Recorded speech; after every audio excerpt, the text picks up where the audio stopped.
In 1926, 22-year-old doctoral student J. Robert Oppenheimer, Cillian Murphy, grapples with anxiety and homesickness while studying under experimental physicist Patrick Blackett, James Darcy, at the Cavendish Laboratory in the University of Cambridge.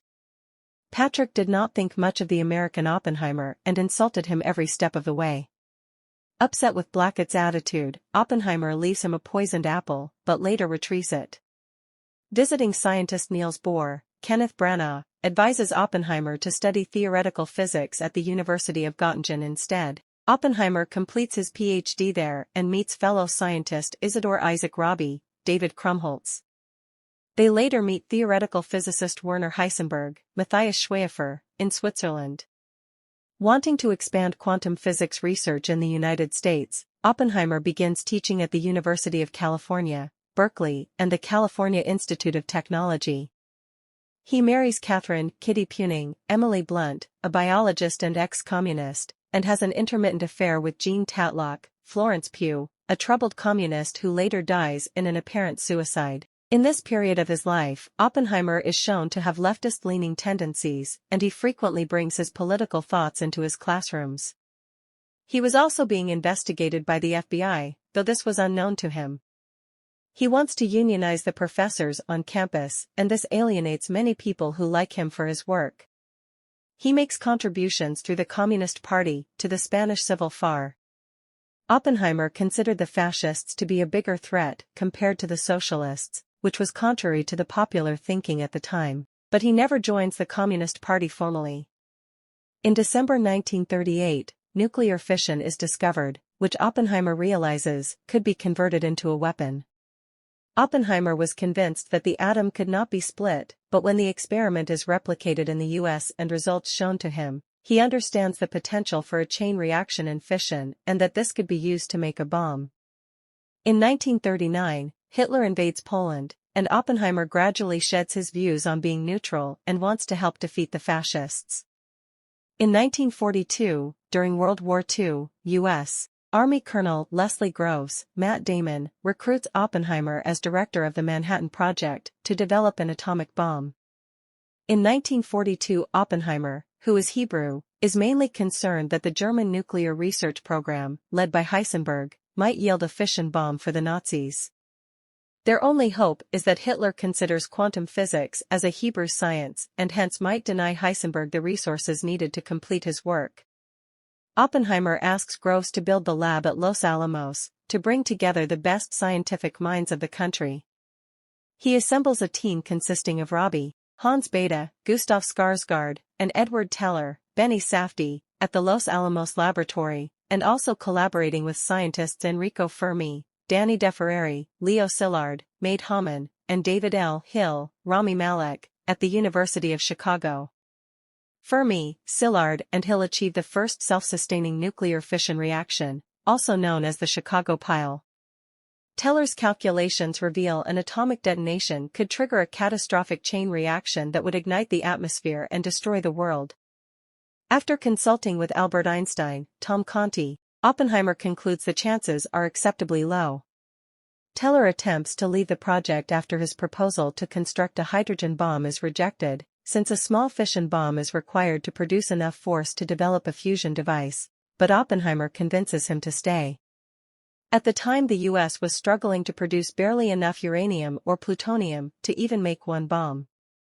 Oppenheimer is approached by scientists who want him to use unofficial channels to collaborate on their research with the Russians, as the US government is forbidding to do so. Oppenheimer refutes such attempts as treason but doesn't report such approaches to the FBI. Oppenheimer wanted scientists to know everything end-to-end during the Manhattan Project, while Groves wanted compartmentalization of information for security reasons.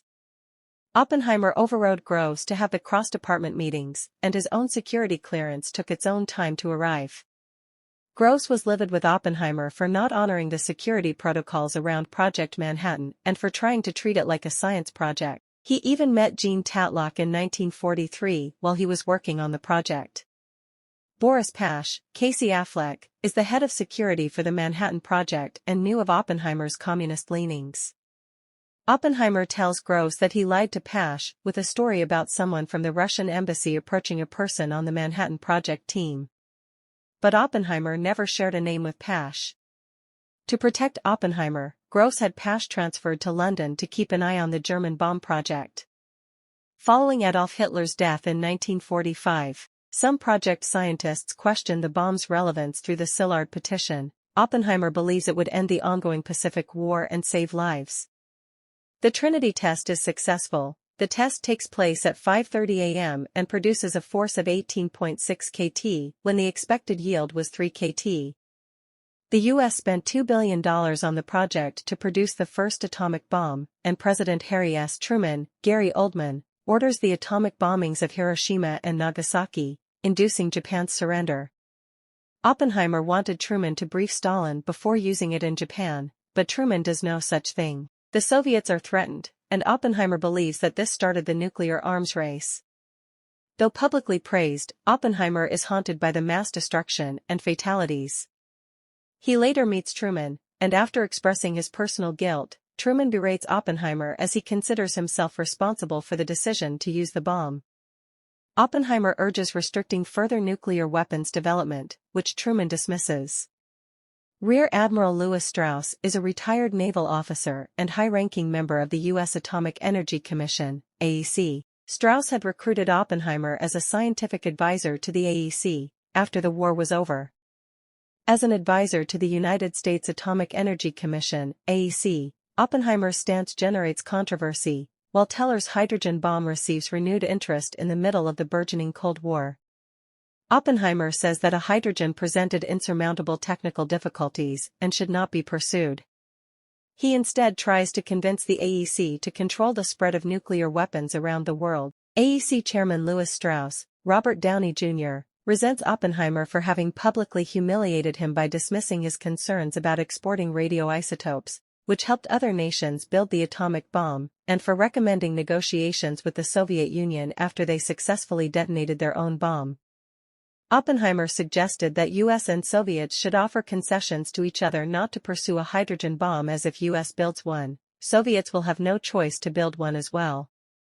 Despite Oppenheimer's objections, Truman greenlights the H-bomb program. Strauss believed that Oppenheimer collaborated with the Russians during the Manhattan Project, and this is how they were able to produce a bomb in such a short period after the war. Strauss also believes that Oppenheimer denigrated him during a conversation Oppenheimer had with Einstein in 1947. In 1954, wanting to eliminate Oppenheimer's political influence, Strauss secretly orchestrates a private security hearing before a personnel security board concerning Oppenheimer's Q clearance. However, it becomes clear that the hearing has a predetermined outcome. Strauss claims that he was the chairman of the AEC, but the charges against Oppenheimer were brought by William L. Borden, David Dastmalchian, a lawyer and executive director of the JCAE, who wrote to the FBI. Strauss claims that Borden was a rabid anti-communist and had access to Oppenheimer's security file on which he based his claims. It is strongly indicated that Strauss provided Oppenheimer's security file to Borden and used Borden to bring Oppenheimer down. Oppenheimer's past communist ties are exploited, and Groves and other associates' testimony is twisted against him. Oppenheimer brought his brother to work on the Manhattan Project, and he was a known communist. This also goes against Oppenheimer. Teller testifies that he lacks confidence in Oppenheimer and recommends revocation. Groves supports Oppenheimer.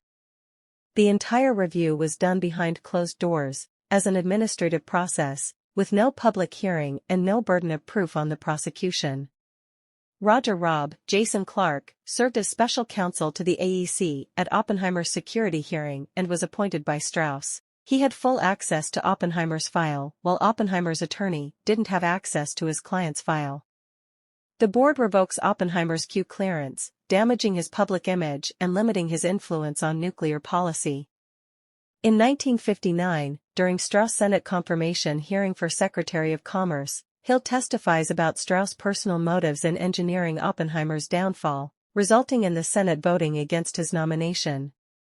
In 1963, President Lyndon B. Johnson, Hap Lawrence, presents Oppenheimer with the Enrico Fermi Award as a gesture of political rehabilitation. A flashback reveals Oppenheimer and Einstein's 1947 conversation never mentioned Strauss. Oppenheimer instead expressed his belief that they had indeed started a chain reaction, a nuclear arms race that would one day destroy the world.